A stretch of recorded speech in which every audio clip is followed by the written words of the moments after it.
பிரைஸ்லார்ட் கர்த்தர் நல்லவர் ஃப்ரெண்ட்ஸ். எல்லோரும் நல்லா இருக்கீங்களா? ஏசோன் நாமத்தில் எல்லோரும் நல்லா இருக்கணும். நானும் கடவுள் கிருபையில் நல்லா இருக்கேன். இன்றைக்கி பாட்டு ஸ்டோரி ப்ரேயரில் நம்ம பார்க்க போகிற பாட்டு என்ன அப்படின்னா, அனைத்தையும் இன்றைக்கி என் பையனும் சேர்ந்து என் கூட பாட போகிறான். அவனும் வந்து ஜாயின் பண்ணிக்கிறேன்னு கேட்கான். சரி, ஓகே, நாங்கள் 2 பேரும் சேர்ந்து பாட போகிறோம்.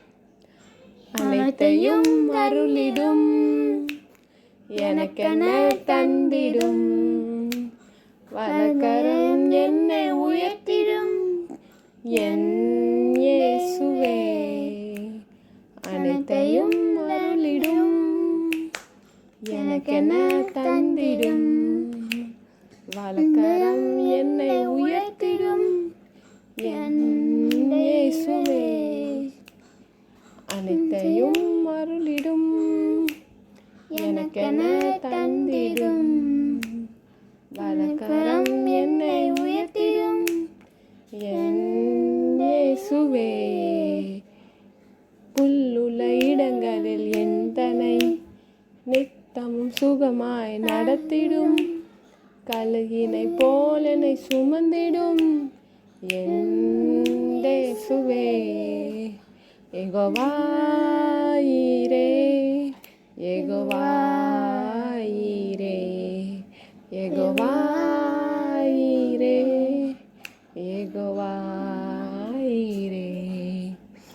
அனைத்தையும் அருளிடும் எனக்கென தந்திடும் வலக்கரம் என்னை உயர்த்திடும் என் இயேசுவே. Okay, thank you. நீங்கள் போங்க. தேங்க்யூ. அவனுக்கு கொஞ்சம் லைன்ஸ்லாம் கரெக்டாக தெரியல, பட் ஆசைப்படுறான். ஓகே, கர்த்தாவே நன்றி அப்பா. அடுத்து ஸ்டோரி, இன்றைக்கி பார்க்கக்கூடிய ஸ்டோரி என்ன அப்படின்னா, நம்ம நேற்று என்ன பார்த்தோம், நேற்று மீன்ஸ் நான் சாட்டர்டே சண்டே வீடியோ போடல, சாரி. கொஞ்சம் உலக பிரகாரமான காரியத்துக்கு முக்கியத்துவம் கொடுத்து வீடு, ஃபேமிலி, குழந்தைங்க, ஹஸ்பண்டுன்னு இருந்ததுனால என்னால் வீடியோ போட முடியல. சாரி கர்த்தாவே, தப்பு தான். நான் இனி இந்த மாதிரி தப்பு பண்ண மாட்டேன். இதுக்கு முன்னாடி நம்ம ஃப்ரைடே என்ன பார்த்தோம் அப்படின்னா, இஸ்மவேல் பிறந்துட்டார். இஸ்மவேல் பிறக்கும்போது ஆபிரகாமுக்கு வயசு 86. இப்போ என்ன அப்படின்னா, இப்போ கர்த்தர் வந்து ஆபிரகாமுக்கு தரிசனமாகி நான் உன்னை பெரிய ஜாதி ஆக்குவேன் அப்படின்னு ஒரு பெரிய உடன்படிக்கையெல்லாம் பண்ணுறாரு. அப்போது இவருக்கு வந்து என்னாச்சு, நகைப்பாது. அதாவது, நான் சர்வ வல்லமையுள்ள தேவன், உன்னை திரளாய் பெருக பண்ணுவேன், ஜாதிகளுக்கு தகப்பனாவாய். ஸோ அதனால் உனக்கு வந்து உன் பேரை ஃபஸ்ட்டு மாற்றுதுன்னா ஆப்ரஹாம்னு மாற்றுதார்.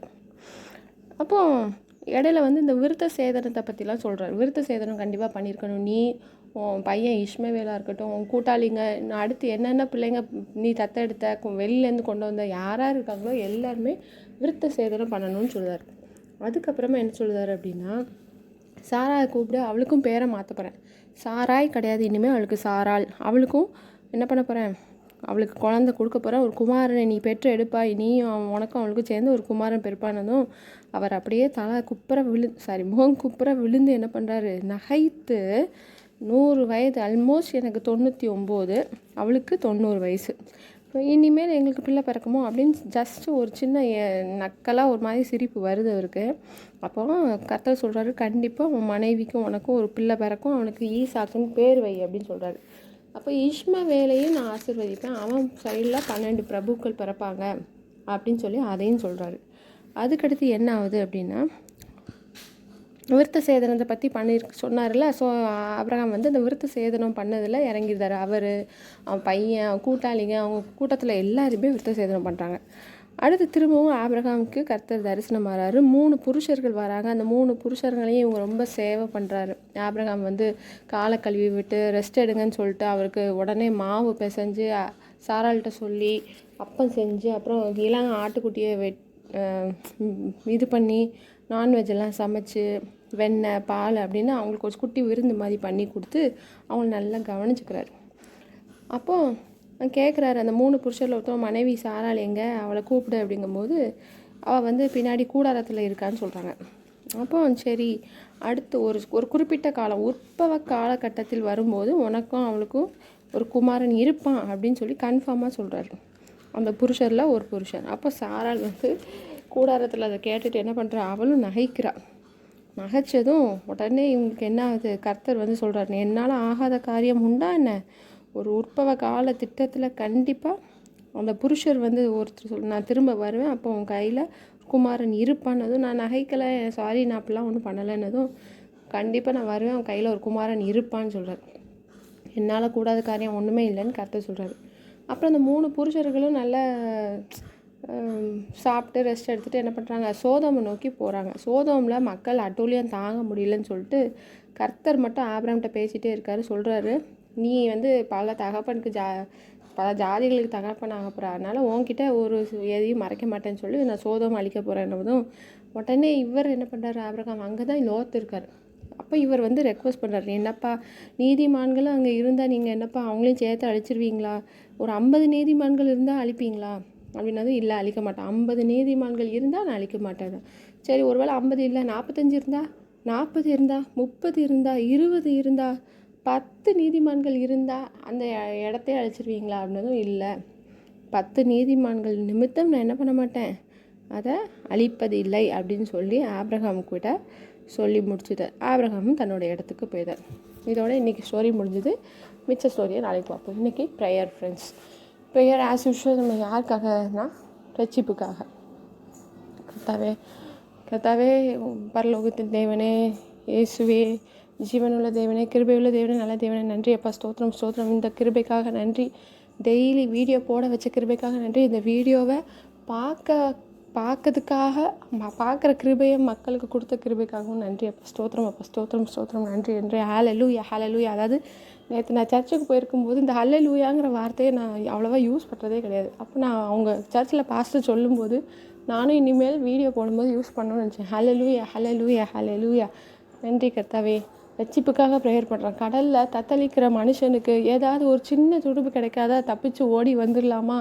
அவனுக்கு தேவைகள் 1000 இருக்கும். கடலில் இருக்கிறவனுக்கு பசி எடுக்கும், ஒரு பக்கம் பாத்ரூம் போக வேண்டியது இருக்கும், என்னெல்லாமோ தேவை இருக்கும், ட்ரெஸ்ஸை மாற்ற வேண்டியது இருக்கும், குடும்பத்தை பார்க்குற மாதிரி இருக்கும், என்னெல்லாமோ தேவை இருக்கும். ஆனால் ஒரு சின்ன துடுப்பு கிடைச்சா அவன் கரைக்கு வந்துட்டான்னா எல்லாத்தையுமே அவனோட தேவைகள் எல்லாமே அவனுக்கு கிடச்சிரும். அதே மாதிரி தான் இந்த மக்கள் ரட்சிப்புன்னு இல்லாமல் தத்தளிச்சிட்ருக்காங்க கர்த்தாவே. அந்த மக்களுக்கு ரட்சிப்பை கொடுத்து நீங்கள் அவனுக்கு ரட்சிப்பை கொடுத்துட்டீங்கனாலே அவன் ஆட்டோமேட்டிக்காக கரை சேர்ந்துடும். அவனுக்கு எல்லா தேவைகளுமே சந்திக்கப்பட்டுரும் கர்த்தாவே.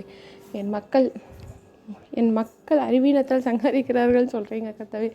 இது அதாவது ரட்சிப்பு தேவனுடைய ஈவன்னு நீங்கள் தான் சொல்கிறீங்க. அப்போ உங்கள் கையில் தான் அந்த டைம் இருக்குது. நீங்கள் தான் அத்தாரிட்டி, நீங்கள் தான் அந்த டெசிஷன் எடுக்கிற அத்தாரிட்டி உங்ககிட்ட தான் இருக்குது. அப்படின்னா தயவு செஞ்சு உலகத்தில் உள்ள எல்லா மக்களும் ரட்சிக்கப்படுது கிருபை காட்டுங்கப்பா, கிருபை காட்டுங்க. ஏற்ற வேலை ஏற்ற நேரம்னு சொல்லியிருக்கீங்களப்பா, அது சீக்கிரம் வரட்டும், ஒவ்வொருத்தருக்கும் சீக்கிரம் வரட்டும். ஒவ்வொருத்தருக்கும் இருதயம் பிசாசோட பிடியில் கடினமாக இருக்குது. இயேசுவின் நாமத்தில் அடித்து விரட்டுறேன். பார்க்குறவங்க ஒவ்வொருத்தரும், அதாவது வீடியோ பார்க்குற குடும்பத்தாராக இருக்கட்டும், என்னோட குடும்பத்தாராக இருக்கட்டும், யாராக இருந்தாலும் சரி கர்த்தாவே, அவங்கள நம்ம கரத்தில் ஒப்புடுங்க. ரட்சிப்பை எடுத்துக்கிறப்பா இயேசுவின் நாமத்தில். ரட்சிப்பு கிடைக்க விடாத படிக்கு பிசாசு பண்ணுற எல்லா காரியத்தையும் இயேசுவின் நாமத்தில் அடித்து விரட்டுறேன். துதியும் கனமும் மகிமை என்றைக்கு உமக்கே செலுத்துகிறோம். ஆமென்.